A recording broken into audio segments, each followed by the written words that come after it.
Hello दोस्तों, कैसे हैं। आशा करते हैं कि आप लोग ठीक होंगे। तो आपका स्वागत है बोर्ड स्टडी गुरु चैनल में। आज मैं आप लोगों को 7th और क्लास 10th का केमिस्ट्री का जो चैप्टर है अम्ल, क्षार और लवण, ये मैं चैप्टर कराने जा रहा हूँ। इसमें से बहुत सारे एग्जामिनेशन में क्वेश्चन आ रहे हैं, लेकिन सबसे बड़ी बात है कि याद नहीं रहता है बच्चे को। तो आज मैं ट्रिक के भी माध्यम से हो और एकदम कठिन शब्दों को मैं सरल तरीके से याद कराने का कोशिश कर रहा हूँ।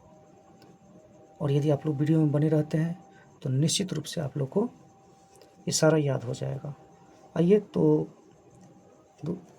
आज मैं पढ़ने जा रहा हूँ अम्ल, क्षार और लवण। क्या पढ़ने जा रहे हैं? अम्ल, क्षार और लवण पढ़ने जा रहे हैं।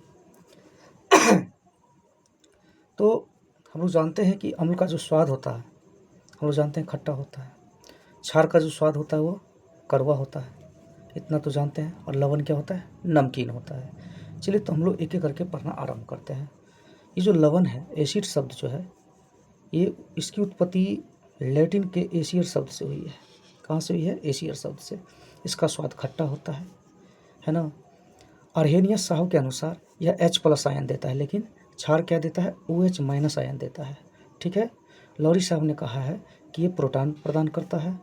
लुइस के अनुसार ये इलेक्ट्रॉन का निर्जन जोड़ा ग्रहण करता है। आइए, क्षार में यह स्वाद में कड़वा होता है। OH- आयन देता है, प्रोटॉन ग्रहण करेगा, लेकिन लुइस के अनुसार निर्जल जोड़ा प्रदान करता है। तो ये थोड़ा सा हम लोग अम्ल और क्षार के बारे में जाने। अम्ल जो स्वाद में खट्टा होगा और क्षार जो स्वाद में कड़वा होगा। यदि इन दोनों को हम मिला दें, यदि हम अम्ल और क्षार को मिला दें, अम्ल और क्षार को मिला दें, तो ये लवण हो जाती है। क्या हो जाती है? लवण हो जाती है। उदाहरण के लिए मैं आपको बता दूं, ये देखिए छोटा सा एग्जाम्पल लिए हैं। ये रहा HCl। क्या रहा ये? HCl, हाइड्रोक्लोरिकम। और ये देखिए NaOH, सोडियम हाइड्रो ऑक्साइड। इसको यदि अभिक्रिया करवाते हैं तो उत्पन्न होती है NaCl, और क्या मिलती है? जल, NaCl। तो HCl हो गया हाइड्रोक्लोरिकम, उसके बाद NaOH हो गया सोडियम हाइड्रो ऑक्साइड, और NaCl हो गया सोडियम क्लोराइड, और ये जल मिलती है। तो ये NaCl क्या है? साधारण नमक है। क्या है? साधारण नमक है। तो अम्ल और क्षार के मिलाने से क्या मिलती है? नमक मिलती है। नमक और जल मिलती है। तो आशा करेंगे कि लवण भी समझ गए, अम्ल भी समझ गए, और आप क्षार भी समझ गए। अब बात यह है कि प्रश्न हम लोग कैसे जानेंगे कि अम्ल, क्षार और लवण को जानने के लिए इसे pH स्केल के माध्यम से सोरेनसन साहब ने 1909 में pH स्केल का निर्माण किया। और इसी के माध्यम से हम लोग pH स्केल के माध्यम से, है ना, pH स्केल के माध्यम से हम लोग जानेंगे। थोड़ा सा बने रहिएगा, 1 मिनट। चलिए, तो देखिए ये जो pH स्केल है,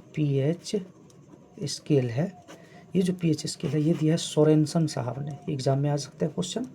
सोरेनसन कौन दिए हैं? सोरेनसन साहब। कब दिए? तो कहेंगे 1909 में दिए। कब दिए? 1909 में दिए। इतना बात समझ में आ गया। तो pH स्केल कौन खोजा? सोरेनसन साहब ने। कब? तो 1909 में। 1909 में। अब हम आगे बात करते हैं कि यदि ये जो pH स्केल है, इसमें यदि ये जो देख रहे हैं 7 है, उदासीन है, ये मिडिल पॉइंट है। ये इधर पीछे जितना है, मतलब 7 से कम, सब अम्ल होगा, और 7 से ऊपर जितना है ये सब क्या होगा? क्षार होगा।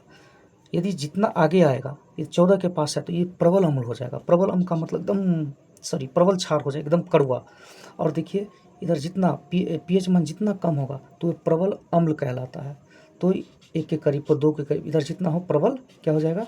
हम जैसे कि हम बता दें आप लोग को, 0 से 1 के बीच में आपको होता है HCl, हाइड्रोक्लोरिक अम्ल, ये प्रबल अम्ल होती है। और देखिए जैसे मिल्क ऑफ मैग्नीशिया, जिसका pH मान 10 होता है, मिल्क ऑफ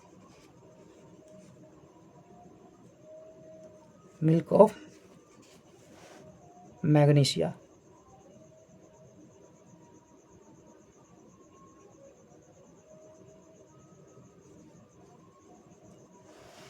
जैसे मिल्क ऑफ मैग्नीशिया हो गया, ये सब प्रबल क्या है? प्रबल आपको क्षार है। तो प्रबल क्षार समझ गए होंगे कि जिसका pH मान ज़्यादा हो तो प्रबल क्षार हो जाएगा, और जिसका pH मान कम हो तो प्रबल अम्ल हो जाएगा। और आपको याद रखना है कि 7 से कम अम्ल होगा, 7 से कम अम्ल होगा और 7 से अधिक क्षार होगा, 7 के बराबर उदासीन होगा, 7 के बराबर उदासीन होगा। ठीक है, अब हम आगे बढ़ते हैं। तो इतना जानकारी आपने समझा अम्ल, आपने समझा अम्ल, उसके बाद आपने समझा क्षार क्या है, लवण क्या है, और आपने समझा पीएच स्केल के माध्यम से जो दिखाया जाता है, जांचा जाता है, वो आप समझ गए। अब हम आगे बढ़ते हैं। अब इनसे जो सारे प्रश्न सब आते हैं, ये देखिए प्रश्न जो आपके एग्जामिनेशन में आते हैं कि किस में, है ना, किस में कौन सा अम्ल पाया जाता है, ये बहुत सारे एग्जामिनेशन में आ चुके हैं। मैं आपको बता दूं ये क्वेश्चन आपको 10th में आते हैं, 7th क्लास में आते हैं, और मैं बता अन्य भी कंपटीशन का जो एग्जामिनेशन है सब में आते हैं। जैसे कि बीपीएससी टीआरई में क्वेश्चन आया था, इमली वाला क्वेश्चन आया था, इमली में कौन अम्ल पाए जाते हैं, बीपीएससी टीआरई 1 1 to 5 का क्वेश्चन है ना। इमली में कौन सा अम्ल पाए जाते हैं, टार्टरिक अम्ल पाए जाते हैं। कौन सा अम्ल पाए जाते हैं, टार्टरिक अम्ल। अब देखिए अंगूर हुआ, कच्चे आम हुआ, है ना, अंगूर, कच्चे आम, इमली, इसमें कौन सा आम, टार्टरिक आम। तो इमली में आप देखते हो कि तार की तरह रहता है, या कच्चा आम खाते हैं तो हम लोग तार की तरह उसका जो तार की तरह लगता रहता है, मतलब जो पतला पतला तार होता है ना, उस तरीके से उसका जो गुठली होता है उसमें तार की तरह नज़र आता है। तो तार, तो हम लोग तीर तीर के खाते हैं तो टार्टरिक अम्ल। इमली में तार तरह के रहता है तो इमली में क्या कहेंगे हम, कौन सा अम्ल, टार्टारिक अम्ल कहेंगे। टार्टरिक अम्ल इमली, अंगूर, कच्चे आम में कौन सा अम्ल, टार्टरिक अम्ल। अब है एसिटिक अम्ल, सिरका में कौन सा अम्ल पाया जाता है, एसिटिक, एसिटिक, एसिटिक सिरका, एसिटिक सिरका। अब देखिए चींटी के डंक हुआ, चींटी के डंक में पाया जाता है फॉर्मिक अम्ल। कौन सा अम्ल पाया जाता है, फॉर्मिक अम्ल। तो चींटी के डंक में आपको मैं बता दूं फॉर्मिक अम्ल पाया जाता है, फॉर्मिक अम्ल। और फॉर्मिक अम्ल का और दूसरा नाम है मेथेनोइक अम्ल। कभी कभी एग्जामिनेशन में आ जाती है कि ये फॉर्मिक अम्ल नहीं दे करके ऑप्शन में आपको मेथेनोइक अम्ल दे सकता है। ठीक है, जितना भी चीज काटता है ना वो लहरने का जो काम होता है ना, सब क्या होता है, सब उसमें अम्ल पाया जाता है, फॉर्मिक अम्ल पाया जाता है। एक आपको बता दूं किताब में दिया जाता है नेटल का पौधा, उसमें भी फॉर्मिक अम्ल पाए जाते हैं। अब हम बातें करेंगे नींबू के कुल, चलिए नींबू, संतरा, नींबू हुआ, नींबू हुआ, संतरा हुआ, इसमें साइट्रिक अम्ल पाया जाता है। देखिए खट्टा रहता है, हम लोग खाते हैं तो खाते हैं थोड़ा सा सिस करते रहते हैं ना, हल्का सा खट्टा लगता है। तो देखिए नींबू और संतरा में साइट्रिक अम्ल ना, साइट्रिक अम्ल खाने के वक्त में आपका, हाँ, सीसी का थोड़ा सा आवाज़ आता है। आइए दही है, दही में लैक्टिक अम्ल, दही जो हम लोग जमाते हैं, है ना, तो घर में यदि घर में रहते होंगे तो बिल्ली से बचाने के लिए हम लोग तो ऊपर में जो गांव घर में सीका होता है उस पर लटका के रखते हैं, लटका के रखते हैं, तो दही को लटका के रखते हैं, तो इसको कहेंगे हम लैक्टिक। दही जमाने के लिए हम लटका करके ऊपर डाल देते हैं, है ना, कोई मिट्टी के बर्तन में उसको लटका करके सीका पे रख देते हैं, तो लटका के रखते हैं तो दही में कौन सा अम्ल हो जाएगा, लैक्टिक अम्ल हो जाएगा। अब बातें करें पालक में, पालक में है ऑक्जेलिक अम्ल, पालक में है ऑक्जेलिक अम्ल। कौन सा अम्ल, देखिए आंवला और सिट्रिक में होता है क्योंकि विटामिन सी है, इसमें हो जाएगा एस्कॉर्बिक अम्ल। क्या हो जाएगा, एस्कॉर्बिक अम्ल। तो यहाँ से एक क्वेश्चन बनने का पूरा संभावना, चाहे क्लास 10th हो या 7th हो या कॉम्पिटेटिव एग्जामिनेशन हो, इसको याद कर लीजिए। एक बार और मैं याद करवा रहा हूँ कि एसिटिक अम्ल, सिरका में एसिटिक अम्ल, चींटी के डंक में फॉर्मिक अम्ल, और साइट्रिक अम्ल नींबू, है ना, और संतरा में साइट्रिक अम्ल। उसके बाद होता है दही को लटका के रखता है लैक्टिक अम्ल, पालक में ऑक्जेलिक अम्ल, आंवला और सिट्रिक में एस्कॉर्बिक अम्ल, टार्टरिक अम्ल। कच्चा जो आम होता है, अंगूर होता है ना, इसको, है ना, हम लोग, हाँ, खाते हैं, इसको क्या कहता है, टार्टरिक, उसमें तार की तरह नजर आता है जब कच्चा रहता है, तो इसको इसे याद तार रहता है, टार्टरिक अम्ल, तार रहता है, तार रहता है, टार्टरिक अम्ल। ठीक है, तो ये आपके एग्जामिनेशन में प्रश्न आता है और यहाँ से डायरेक्ट क्वेश्चन आता है। उसके मैं बाद बता दूँ आगे आपको कि, है ना, जैसे कि क्षार का कुछ दिया गया, क्षार का नाम दिया गया और किस में पाया जाता है। देखिए चूने के पानी में, चूने के पानी में, चूने को कैल्शियम कहते हैं, तो कैल्शियम हाइड्रोक्साइड पाया जाता है। चूने के पानी में क्या पाया जाता है, कैल्शियम हाइड्रोक्साइड पाया जाता है। चलिए अब देखिए खिड़की हुआ, कांच को साफ करने वाला जो है बनता है, उसमें अमोनियम हाइड्रोक्साइड होती है। क्या होती है, अमोनियम हाइड्रोक्साइड होती है। उसके बाद उसमें बता दें आपको हम, सोडियम हाइड्रोक्साइड होती है।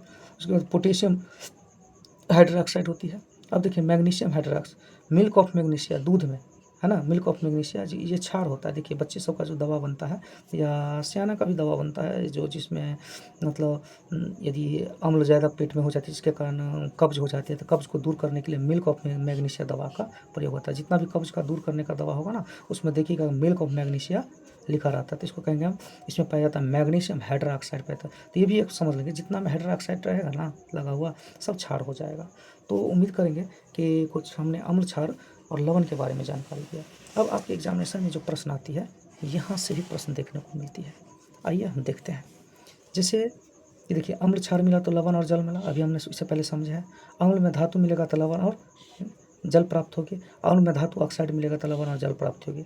अब हम यहाँ से प्राकृतिक कुछ सूचक से क्वेश्चन से आते हैं।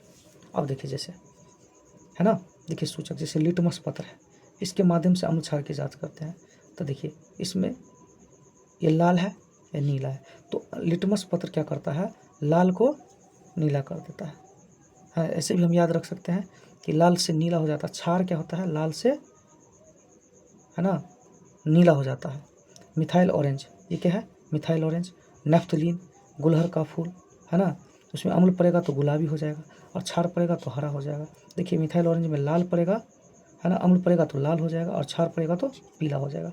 उसके बाद बता दूँ आपको, फेनोप्थलीन में यदि अम्ल डालते हैं तो रंगीन हो जाएगी, वही बात हम क्षार डालेंगे तो ये गुलाबी हो जाएगी फेनोप्थलीन। अब आइए हल्दी, देखिए ये देखिए हल्दी, हल्दी में यदि हम अम्ल डालते हैं तो पीला हो जाएगा।